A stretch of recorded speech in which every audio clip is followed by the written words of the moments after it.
Pessoal, então, nessa semana, em ciências, nós vamos estudar algumas propriedades da água, tá? Então, vocês realizem a leitura, eu vou explicar algumas coisinhas, mas vocês podem realizar e grifar os pontos importantes, tá? Então, vocês já devem ter percebido algumas características da água que a gente consome no nosso dia a dia. Por que ela está boa para beber, está saudável? Por quê? Porque a água não tem cheiro, não tem gosto e nem cor, tá? Não tem cheiro, não tem gosto e não tem cor. Se a água estiver com cheiro, ela não está boa. Por exemplo, a água de esgoto, ela é fedida, não está boa para beber. O cheiro dela é forte, né? Por exemplo, a água salgada, ela não é boa para beber. Se você beber água salgada, você vai se desidratar. Então, ela tem gosto, não é ideal. E, por exemplo, a urina, é amarela, por exemplo. Você vai beber a urina? Não, tem cor. Então, ela não está saudável para ser consumida, tá bom? Uma característica também da água é que ela é um solvente. Como assim um solvente? Ela ajuda a dissolver alguns ingredientes, algumas substâncias. Então, se você coloca açúcar num copo de água e mexer, vai dissolver. Se você coloca, por exemplo, um pouco de sal, vai dissolver, tá? Qual que é esse papel desse solvente no nosso corpo, no nosso organismo? A água, ela ajuda a dissolver os nutrientes, para que os nutrientes, por meio da água, sejam absorvidos, dissolvidos no sangue, para que o nosso organismo ele receba esses nutrientes, tá?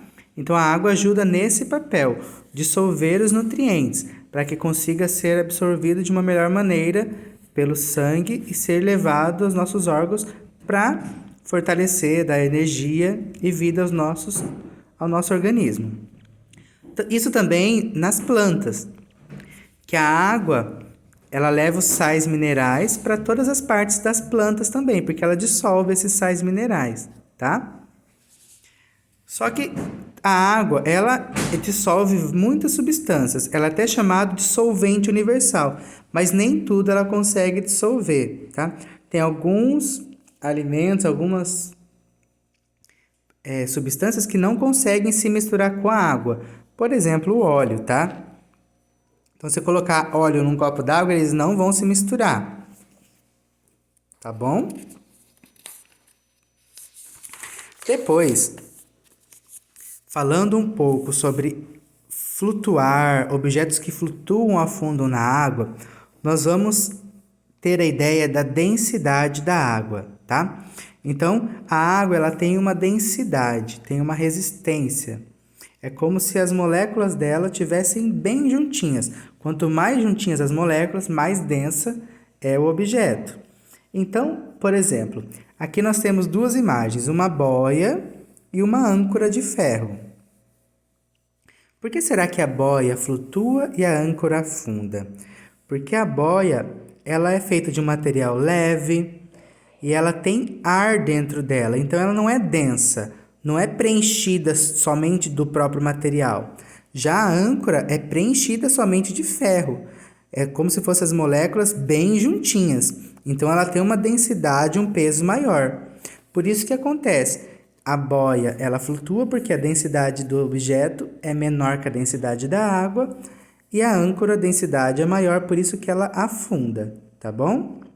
Depois vocês leem com calma, tá? Depois foi feita uma situação com uma bolinha de massinha e foi feito um barquinho utilizando a massinha. Seria o mesmo material, só que a bolinha afundou e o barquinho de massinha não afundou. Por que isso acontece? A bolinha de massinha ela está tão apertadinha que ela está bem densa, tá? Então, as moléculas estão bem juntas. Já no barco, já está bem espalhado. Então, o peso do objeto se torna menor em relação à água. Ele está dividido. Já a bolinha, o peso está concentrado num ponto aqui da água. Por isso que ela afunda e o barco não. Então, analisando aqui, com a água e o objeto, nós temos duas situações. O peso do objeto, tá? Que ele pode ficar concentrado ou não, tá? Depende do material e também da densidade, né? E o que deixa esse objeto flutuando? A água ela exerce uma força chamada empuxo, que é contrária ao peso, empurrando para cima, tá? Então, o peso tende a levar o objeto para baixo da água, no fundo, só que a água tem um empuxo, essa força contrária, levando para cima. Daí, se afundar ou não vai depender se a densidade do objeto é maior que a densidade da água, tá? Qual é o material do objeto, como ele está disposto, se ele está numa molécula bem junta, com as moléculas bem próximas, ou se, no caso aqui do barco, é uma molécula espaçada. Daí o peso é dividido em relação ao objeto, tá?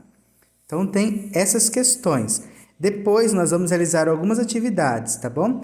Vocês podem depois ler aqui sobre Arquimedes e a coroa do rei. Nós vamos fazer Aprender é Divertido. Eu vou mandar outro vídeo que eu selecionei alguns objetos que vocês vão utilizar o material de apoio para verificar se afunda ou não, tá? E depois vamos continuar as atividades da página 16 e 17. Pessoal, então, ciências essa semana vai ser isso. Sobre algumas propriedades da água, né?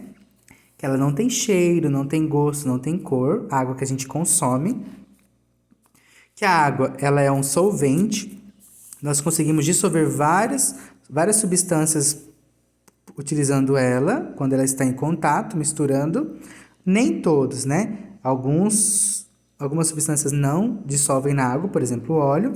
E qual a importância da água no organismo? Ela ajuda a dissolver os nutrientes para que o sangue absorva para ser direcionado ao nosso organismo, tá bom? E essa ideia de afundar ou não, pensando na densidade, comparando a densidade do objeto com a densidade da água, com o peso do objeto e o empuxo, a força contrária, tá? E sobre o que os objetos são feitos. Essa semana em ciências é isso, pessoal. Abraço!